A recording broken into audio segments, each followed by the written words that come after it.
वीतरागविज्ञान्यता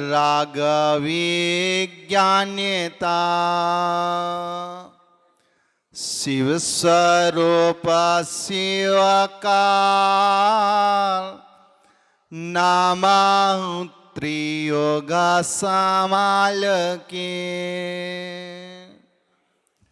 जय बोलो देवादिदेव कज्जाराट चिंतामणि पासनाथ भगवान की जय।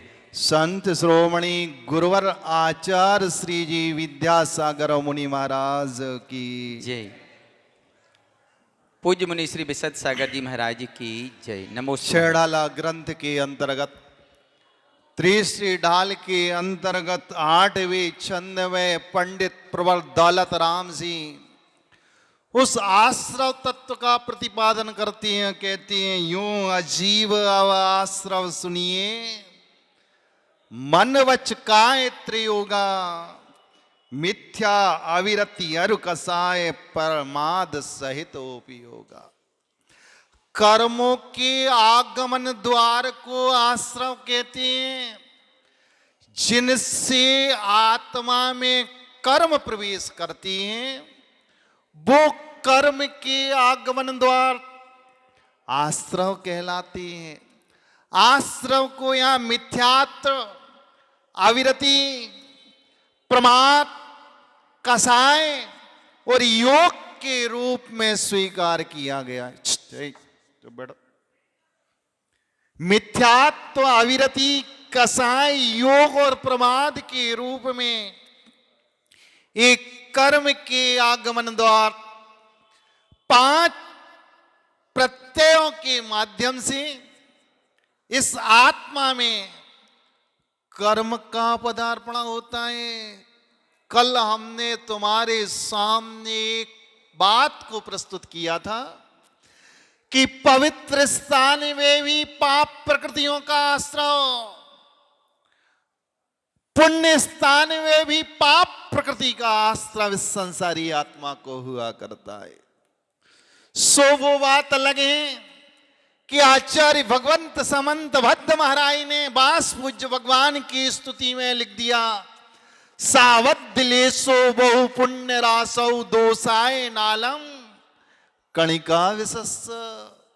बास पूज्य भगवान की स्तुति करते करते आचार्य समंत भद्द स्वामी लिख रहे हैं, हे परमात्मा, हे बास पूज्य भगवान, हे तीर्थेश, हे आप्त, हे सर्वज्ञ, हे हरंत परमात्मा, हे जिन, हे सकल परमात्मा, मैं स्वीकार करता हूं कि आपकी भक्ति, आपकी स्तुति, आपका कीर्तन, आपकी आराधना, आपकी पूजा, आपकी उपासना करते समय भी पाप प्रकृतियों का आश्रव होता है।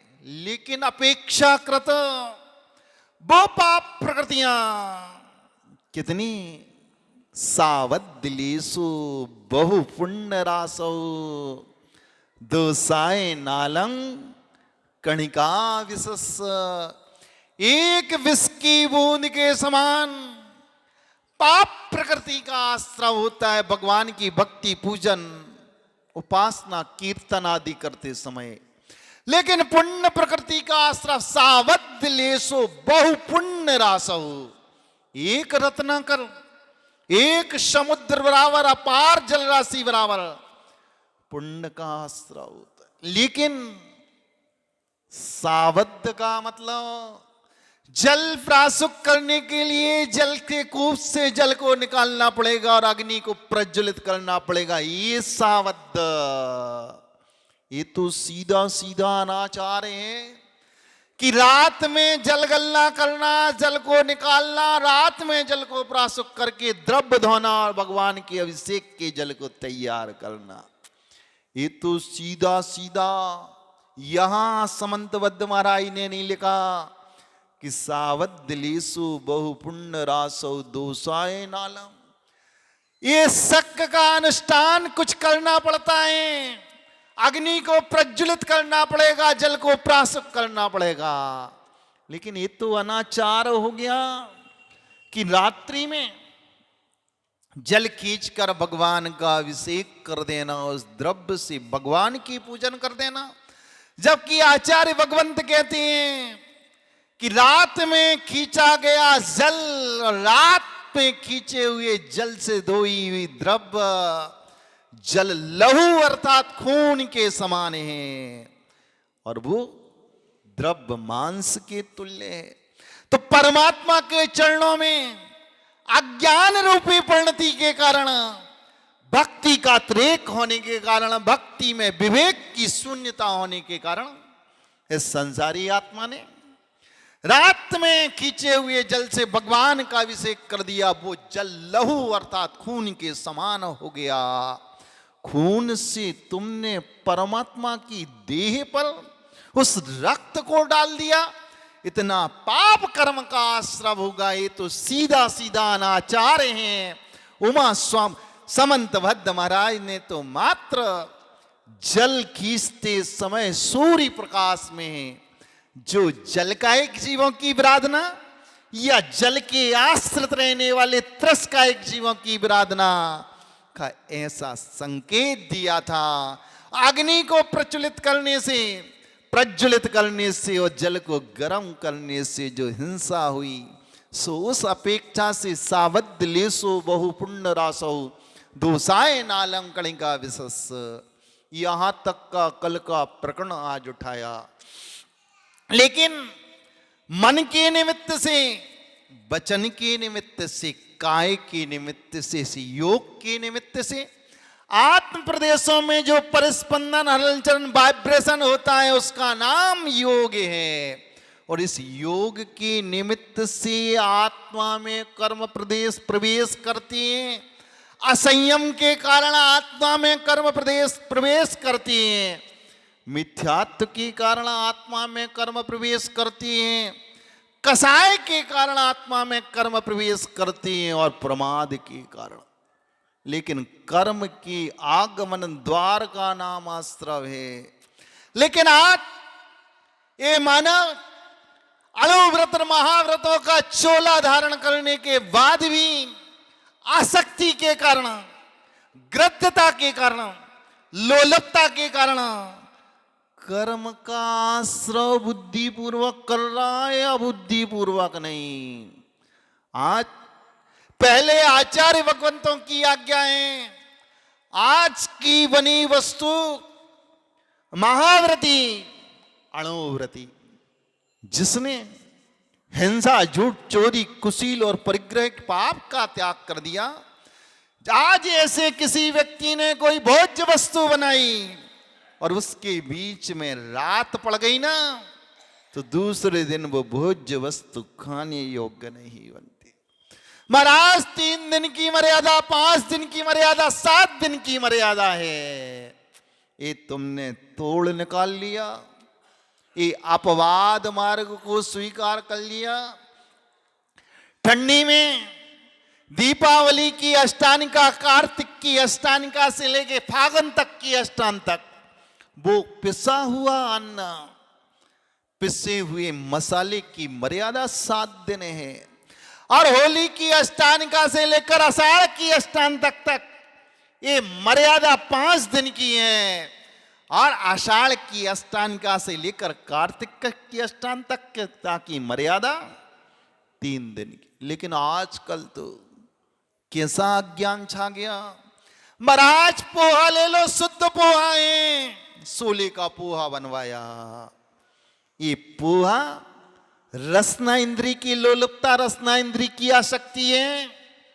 उमा स्वामी महाराज ने तत्व सूत्र के अंतर्गत 2 पक्वाहार का व्रती और महाव्रती के लिए निषेध किया हुआ है।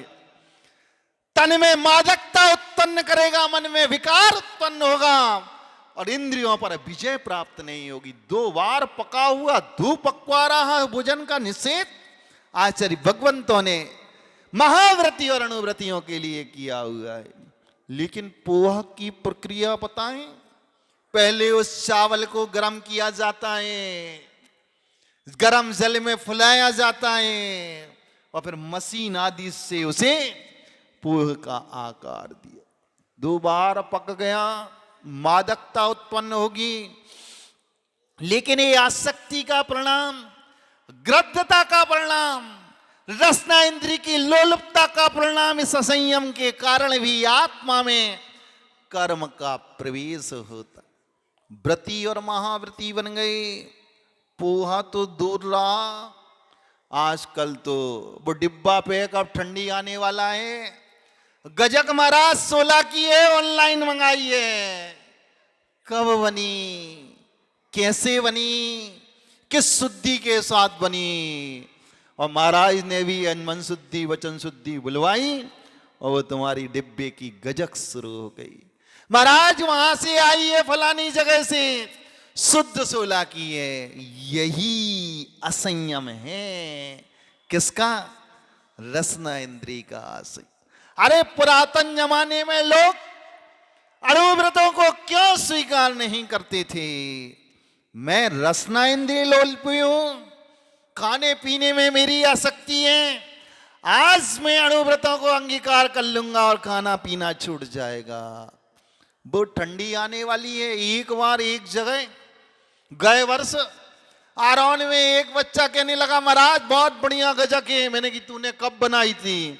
ऑनलाइन मंगाई है। मैंने पगला हो गया, हाथ धो पहले चौका में, इस थाली में तूने रख ली, पूरी थाली बाहर कर।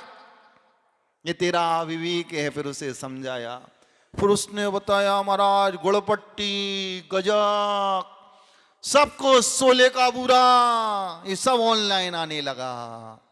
ये असंयम का परिणाम है। खाने वाले भले ही तुम पे टाइटल लगा रहे, मंचों पर बैठने के लिए स्थान मिल जाए त्यागी व्रती के माध्यम से, और तुम महाव्रती बने रहो। ये आसक्ति, ये असंयम मुनि और अणुव्रत अंगीकार करने से असंख्यात गुणी कर्म की निद्रा प्रारंभ हो जाती है। लेकिन कब? ये उपाधि के साथ उन व्रतों का, उन प्रतिमा और महाव्रतों का पालन करने से। लेकिन आजकल तो कैसी कर्म का वैचित्य है बंधु। अणुव्रत महाव्रतों को अंगीकार करने के बाद उस अपनी इस प्रज्ञा और विवेक को एक खूंटे पर टांग कर जो मन में आ रहा सो कर रहे, जिस भोज्य वस्तु को जिसने कहा सो स्वीकार कर लिया। जबकि आचार्य भट्टकेर महाराज ने 28 मूल गुणों का प्रतिपादन करते समय मूलाचार ग्रंथ में 60% मूलाचार जो लिपिबद्ध किया मात्र एष्णा समिति के लिए। किसके लिए? 5 समितियों में एष्णा समिति के लिए 60% मूलाचार लिखा और 40% मूलाचार को शेष 4 समिति और 27 मूल गुणों का प्रतिपादन करने के लिए भट्टकेर महाराज ने उस मूलाचार ग्रंथ में मूलाचार और मूलाचार प्रदीप जो मुनियों का संविधान ग्रंथ है। लेकिन कर्म का वैचित्य देखो, इन असंयमी की संगति का प्रभाव देखो। साधुत्व का चोला धारण करने वाला, साधुत्व का टाइटल लगाने वाला साधक भी आज कहां पहुंच गया? ये रसना की आसक्ति, रसना की लोलुपता, रसना की ग्रद्धता, ये हमारी कमजोरी का परिणाम है कि श्रावक ने लाकर तुम्हें दे दिया, जबकि क्रिया कोश ग्रंथ में तो लिख दिया जिसके बीच में रात उसकी क्या बात। चाहे तुम्हारा नमकीन हो चाहे मीठा हो, यदि रात्रि बीच में पड़ गई तो क्रिया कोश के अंतर्गत उस किशन सिंह ने लिख दिया जिसके बीच में रात उसकी क्या बात। वो भोज्य वस्तु मांस के तुल्य हो गई, अवक्ष के तुल्य हो गई। इससे भी कर्म का स्त्रव होता है। प्रकरण चल रहा अविरत असंयम के कारण भी ये इंद्रिय जनित असंयम का परिणाम है कि तुमने जिन व्रतों को अंगीकार किया उस भोज्य वस्तु में ही और उपाधि के ज्ञान को नहीं लगाया। वो बात अलग है। आहार बनने की प्रक्रिया को लेकर अवधि ज्ञानी मुनिराज भी अपने अवधि ज्ञान का प्रयोग करते हैं तो उनका अवधि ज्ञान विभंगावधि ज्ञान में परिणत हो जाएगा। लेकिन इतना मोटा विवेक, इतनी मोटी जानकारी तो गृहस्थ सन्यासी दोनों को होना चाहिए, तब जाकर ये संयम तुम्हारे जीवन में प्रकट होगा। तब उमा स्वामी महाराज ने लिखा है, सम्यक दृष्टि श्रावक व्रत अनंत वियोजक दर्शन मोह छपकोप समकोप शांत मोह छपक क्षीण मोह जिना क्रमशो संख्य गुण निर्जरा। असंख्यात गुणी कर्म निर्जरा किसकी? उस सम्यक दृष्टि की। कौन से सम्यक दृष्टि की? ये क्षयोपम सम्यक दृष्टि, चायक सम्यक दृष्टि, वेदक सम्यक दृष्टि नहीं।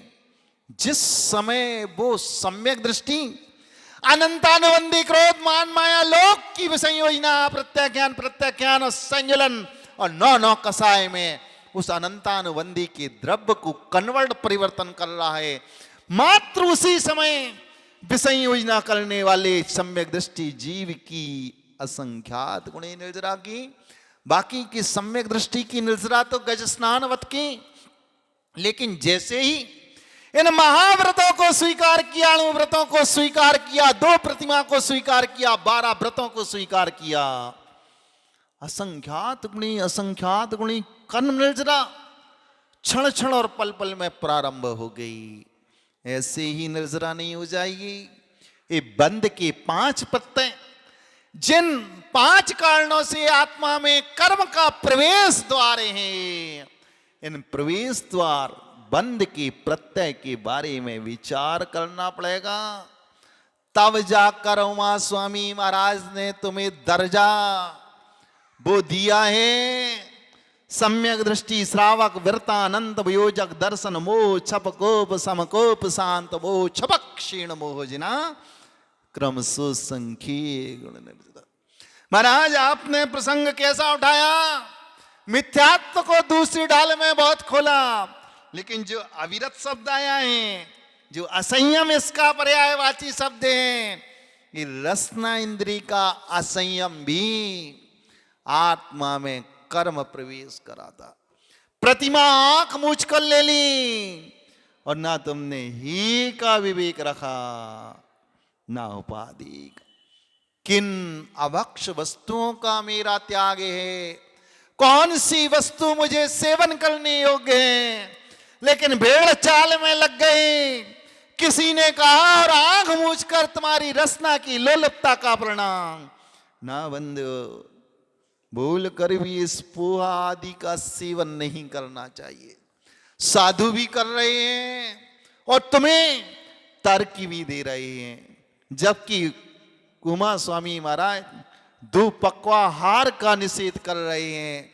जिस भोज्य वस्तु को 2 बार पकाया जाए उससे तन में मादकता विकार उत्पन्न होता है और फिर घटनाएं दुर्घटनाएं होती हैं, चारित्रहीन का दोष उत्पन्न होता है। इसलिए 2 पक्वाहार का निषेध किया। मुझे तो स्मरण आ रहा 2002 नियमावर का चातुर्मास, जिस समय हम ब्रह्मचारी अवस्था में थे, हम लोगों की मुख्यता को लेकर आचार्य भगवंत गुरुदेव श्री विद्यासागर मुनि महाराज ने रत्न करंडक श्राप का 4 का स्वाध्याय प्रारंभ किया था। उस स्वाध्याय के समय आचार्य महाराज ने स्पष्ट घोषणा की थी, व्रती और महाव्रतियों के लिए खाकड़ा खाने योग्य नहीं है, क्योंकि खाकड़े को 2 बार पकाया जाता है। ये 2 पक्वाहार हो गया। विचार करना, जो तुम लोग शौकी में खाकड़ा बनाते हो, जब वो 2 पक्वाहार हमारे गुरुदेव ने कहकर ये मादकता उत्पन्न करेगा उसका निषेध किया था। फिर डिब्बे की गजक, डिब्बे की मावा वाटी, डिब्बे की मूंगफली पट्टी सूला की तुम्हारे खाने योग्य है। ये रसना की लोलुपता, इस असंयम के कारण उस अणुव्रत और महाव्रतों का चोला अंगीकार करने के बाद भी आत्मा में इस कर्म का असंयम रूपी कर्म द्वार से प्रवेश होगा। और ये आश्रव का प्रकरण चल रहा है, इसलिए सावधान और सतर्क रहना। कौन खा रहा, कौन नहीं खा रहा? महाराज खा रहे। हो सकता महाराज का उपयोग उस द्रव्य पर ना गया हो, भोज्य वस्तु पर, और महाराज को जानकारी का अभाव हो और तुमने तो गजक बोल दिया, तुमने चलाना प्रारंभ कर दिया, या स्वाध्याय के अभाव के कारण, गहराई में पहुंचने के ना कारण अज्ञात भाव से उनने सेवन कर लिया। इस अपवाद मार्ग को तुमने रास मार्ग बना दिया और ये पाप का आश्रय हो रहा। किस प्रत्यय के माध्यम से? दौलत राम लिख रहे हैं, मिथ्या अविरत अरु कसाएं परमाद सहित उपयोगा। ये प्रमाद की परिणति, प्रमाद का परिणाम कि हमने उस मूलाचार ग्रंथ के बारे में विचार ही नहीं किया कि वट्टकेर स्वामी महाराज ने इस 60% मूलाचार को, जो पाप का आश्रय है, आहार करना पुण्य की क्रिया नहीं है, भोजन करना, तन की भूख शांत करना धर्म है। क्या है? इस तन की भूख शांत करना धर्म है, लेकिन भोजन की क्रिया पाप है। भोजन करते समय पाप का आश्रय होता है, पुण्य परमाणुओं का बंध नहीं होता, पाप कर्मों का आश्रय होता है। लेकिन जैन दर्शन में साधु जो हुआ करता है ना, भोजन की क्रिया से जल्दी मुक्त होता है, आसक्ति नहीं रखता, जल्दी जल्दी उस गर्त पूरन किया, गड्ढा को भरा और जल्दी तुम्हारे यहां से बाहर हुआ। एक को पुण्य का आश्रय और एक को पाप का आश्रय। भले ही महाव्रती है, अणुव्रती है, लेने का भाव पापास्त्र, लेकिन मुनिराज जो हुआ करती हैं, अणुव्रती क्षुल्लक आदि हुआ करती हैं, उस समय भी भोजन यदि आसक्ति से करते हैं, ग्रद्धता से करते हैं, लोलपता से करते हैं, शरीर की पुष्टि के लिए करते हैं, तो पाप आश्रय होता है।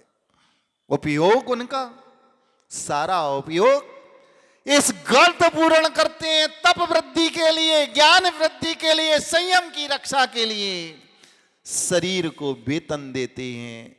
सो उस समय भी उद्देश्य पवित्र होने के बाद भोजन की क्रिया करना पाप आश्रय का कारण है। लेकिन अणुव्रती और महाव्रती उस भोजन का एष्णा समिति का पालन करते करते, पिंड का शोधन करते करते, ये नवकोटि से शुद्ध है कि नहीं, ऐसा विचार करते हुए जा आहार चर्या करते हैं, तब जाकर जो कवल पर उपयोग रहता है सो वो पुण्याश्रय का कारण हो जाता है। इसलिए पुण्य भारी हो जाता है, पाप कम हो जाता है। पाप का आश्रय होते हुए साधु परमेष्टि आहार करके आए और उस दृश्य को देखा। क्या दृश्य को देखा? गुरु 12 वर्ष से कह रहा था शरीर अलग है, आत्मा अलग है, शरीर जड़ है, आत्मा चेतन है, लेकिन सूझता ही नहीं था। चित्त पर गुरु के वचन ठहरते ही नहीं थे कि शरीर जड़ है, अचेतन है, आत्मा चेतन है। ज्ञान दर्शन रूपी गुण इस आत्मा का त्रिकाल से और अनंत काल तक ये ज्ञान गुण जीवत्व रूपी जीव में सदा विद्यमान रहेगा। उस शिवभूति मुनिराज के लिए गुरु की वार्तालाप उसके मेमोरी कार्ड में फिट नहीं होती थी, सूझ नहीं पड़ती थी। गुरु कहते थे शरीर अलग, आत्मा अलग, लेकिन गुरु के वचनों पर श्रद्धान था। हमारे गुरुदेव और हमारे प्रभु परमात्मा तीर्थंकरों ने कहा है शरीर भिन्न है, आत्मा भिन्न है, शरीर जड़ है और आत्मा चेतन है। ये जड़ और चेतन का संबंध कर्म के कारण है। उस नाम कर्म के कारण ज्ञानावरणी, दर्शनावरणी, वेदनी, मोहिनी, आयु और नाम और अंतराय कर्म के कारण इस शरीर और आत्मा का संबंध, इस संश्लेष संबंध को प्राप्त हो गई। इस कर्म के कारण जैसे दूध और पानी एक में हो जाते हैं, ऐसे ही आत्मा और शरीर इस कर्म के कारण एक में एक संश्लेष संबंध को प्राप्त हो गए। गुरु महाराज कहते थे, शिवभूति मुनिराज को विश्वास होता था लेकिन प्रैक्टिकल में घटित नहीं होता था। आहारचर्या करने के लिए, तप वृद्धि के लिए गए थे, शरीर को पुष्ट करने के लिए नहीं गए थे, रसना की आसक्ति के लिए नहीं गए थे, लोलुपता गृद्धता को लेकर आहारचर्या नहीं करने गए थे। चर्या करके लौटे। वो एक वृद्धा अपनी पैर में, उस ओखली में मूसर के प्रहार से, माठ पर मूसर का प्रहार चल रहा था। उस मूसर के प्रहार से दाल अलग हो रही थी, छिक्कल अलग हो रहा था। दाल से छिक्कल को भिन्न करने के लिए, क्योंकि उसके लिए छिक्कल असार था और दाल सार थी। इस दृश्य को देखते देखते शिवभूति मुनिराज भोला भंडारी उस वृद्धा के पास पहुंच गए और कहा, हे वृद्धा, हे मां, तू ये क्या कर रही है? सो उस वृद्धा ने भी नहीं देखा कोई संत मुझसे प्रश्न पूछ रहा है। वो तो अपने कार्य में दत्त चित्त थी, एकाग्रता से उस माठ के दानों पर या मूंग के दानों पर मूसर का प्रहार कर रही थी। उस वृद्धा ने कहा, छिक्कल मुझे असारे हैं, दाल मुझे सारे हैं, सो मैं इन माठ के दानों पर उस सार तत्व को प्राप्त करने के लिए मूसर का प्रहार कर रही हूं, तो सार वस्तु मुझे प्राप्त हो जाएगी, असार वस्तु जुदा हो जाएगी। मुनिराज आहार करके आए। आहारचर्या पाप आश्रव का कारण, लेकिन आसक्ति, ग्रद्धता, अविवेक के साथ आहारचर्या होती है। इस संसार का कारण असंयम के माध्यम से आत्मा में कर्म का प्रवेश होगा। मुनिराज खड़े रहे, गुरु चरणों में नहीं लौटे। उसी स्थल पर उस बुढ़िया ने क्या किया, उस सूप में उस ओखली से पूरे द्रव्य को समेटा और फटकारना प्रारंभ कर दिया। कैसे? जैसे ही फटकारना प्रारंभ किया, सारा छिक्कल वसुधा पर चला गया और दाल दाल सूपे में रह गई। अरे, इस वृद्धा ने तो मुझे वो सिखा दिया जो मेरे गुरु 12 वर्ष में मुझे नहीं सिखा पाए। इसने तो वो प्रयोगशाला का प्रैक्टिकल करके दिखा दिया कि दाल सार है और छिक्कल असार है, शरीर असार है, आत्मा सार है। इस द्रव्य में ही, इस पुद्गल में ही सार तत्व छिपा हुआ है। शरीर में जो आत्मा है, आत्म प्रदेश है, आत्म परमाणु है, वो सारे हैं, बाकी के शरीर निस्सार हैं। ना वन में जाना पड़ा मुनिराज को, ना जिनालय में जाना पड़ा, ना गुरु चरणों में जाना पड़ा। उस वृद्धा की पैर के सामने ही ध्यान मुद्रा में डूबे एक अंतर मुहूर्त तक शरीर और आत्मा के भेद विज्ञान की अनुभूति कर ली उनने। शरीर सो मैं नहीं, मैं सो शरीर नहीं। और उस वृद्धा के द्वार में, उस बूढ़ी मां के द्वार में, जो मूसल से माठ पर प्रहार कर रही थी मूंग के दाने या उड़द के दानों पर, शिवभूति मुनिराज को केवल ज्ञान हो गया। वहीं कहा, उस वृद्धा के रोड पर केवल ज्ञान हो गया और गंधकुटी की रचना लग गई। गुरु महाराज भी दौड़ते दौड़ते आ गए। गुरु गुड़ हो गया चेला शक्कर। उनने देखा किस महाराज को केवल ज्ञान हुआ, जब गंधकुटी पर 4 हाथ बस्ता से ऊपर गंधकुटी से भी उस केवली परमात्मा जिसके ज्ञान रूपी दर्पण में ये लोकालोक प्रकाशित हो रहा है, उनके चरणों में गुरु भी साष्टांग प्रणाम कर दिया। सकल परमात्मा अरहंत परमेष्टि के चरणों में चैत भक्ति और पंच गुरु भक्ति के साथ उनकी वंदना की और 3 प्रदक्षिणा देकर उनके चरणों में शास्त्र के मर्म, उन गूढ़ तत्वों की प्रश्ना प्रारंभ कर दी। किससे कर्म कटे बंधु? भोज्य वस्तु की आसक्ति से नहीं, इस संयम के प्रभाव से। जबकि ये आहारचर्या पाप क्रिया का पाप प्रकृतियों के आश्रव का कारण है। आहार करके आए, अंतर मुहूर्त के अंतर्गत केवल ज्ञान को प्राप्त हो गया, जिन पाप प्रकृतियों का बंध हुआ था। एष्णा समिति की शुद्धि के साथ, एष्णा समिति में अतिचार ना लग जाए, अनाचार ना हो जाए, नव कोटि से उस कवल की शुद्धि पूर्वक आहार किया, उसका परिणाम क्या निकला कि परिणामों में निर्मलता एक अंतर मुहूर्त के लिए ध्यान टिक गया। और शिवभूति मुनिराज से 12 वर्ष तक गुरु ने ओम शब्द का उच्चारण सिखाया, पंच परमेष्टि के प्रथम अक्षर के रूप में, जिसे ओम का भी बोध और स्मृति पटल पर ओम याद नहीं रहता था।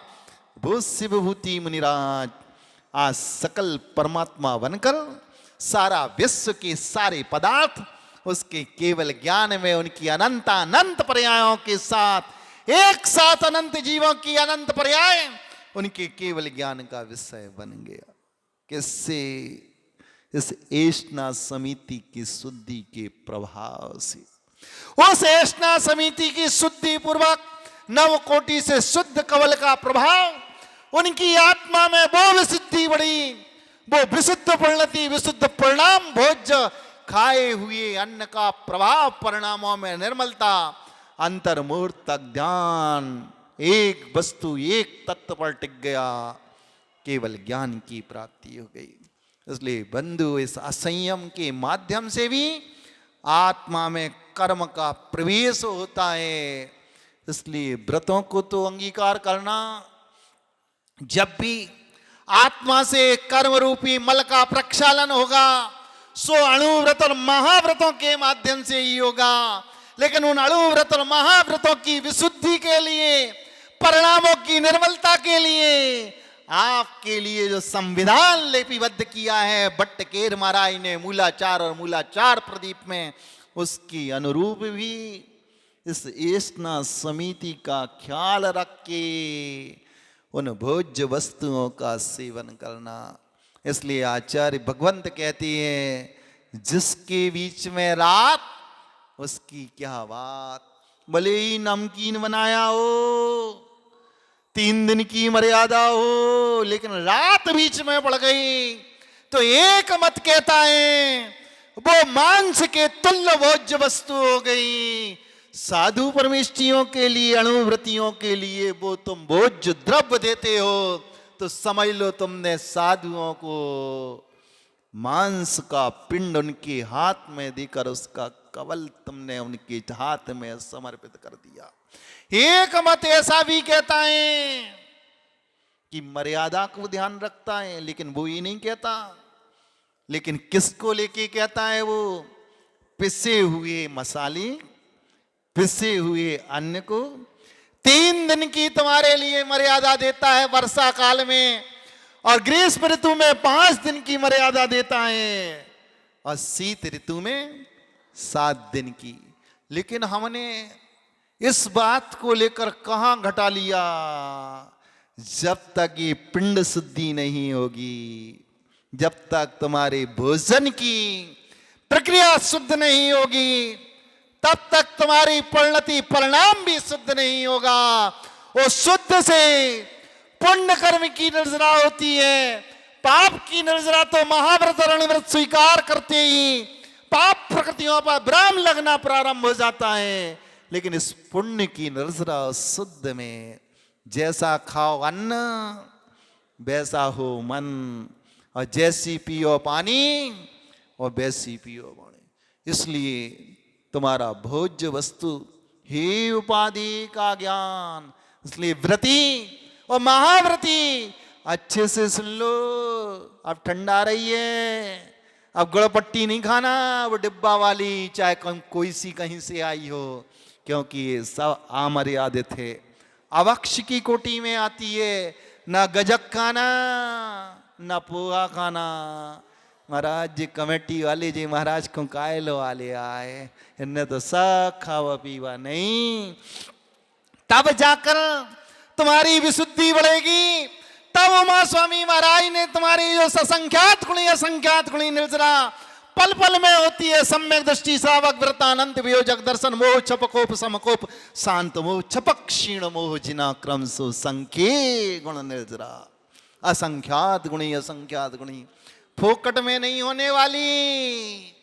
इस सार को समझो, धर्म के मर्म को समझो, उन आचार्य भगवंतों को उपकार के रूप में उन्हें स्मरण करो जो शुद्ध उपयोग से शुभ उपयोग में आकर हमारी आंखों से अज्ञान का अंधकार दूर करने के लिए भगवान के वचन को जिन्होंने शास्त्र के रूप में लिपिबद्ध किया, लिख के चले गए शुद्ध उपयोग को छोड़कर शुभ उपयोग में आने के लिए। लेकिन क्या करें, सब भीड़ चाल चल रही है, ना भोज्य शुद्धि बची, ना खान पान शुद्ध बचा, सो ना तुम्हारे विचार, ना तुम्हारे परिणाम, ना तुम्हारी परिणति, सब अशुद्ध होती चली आ रही है। ये स्थिति तो वैसी बन रही है कि जब जब पंच परावर्तन ये जीव करेगा तब तक ये मुनि व्रतों को अंगीकार करके 31 सागर आयु प्रमाण उस वैमानिक देवो नवे ग्रैविकों में जीव उत्पन्न हो जाएगा। आश्रव का प्रकरण तो मैं कहने से नहीं चूकूंगा, बचाऊंगा। जो समझदार होंगे, जिनका संसार सुकड़ता चला जा रहा होगा, वो इस आसक्ति से बचेगा और ये असंयम, ये अविरति से भी आत्मा में कर्म का प्रवेश होता है। वो बात अलग है, वो अपवाद मार्ग हैं।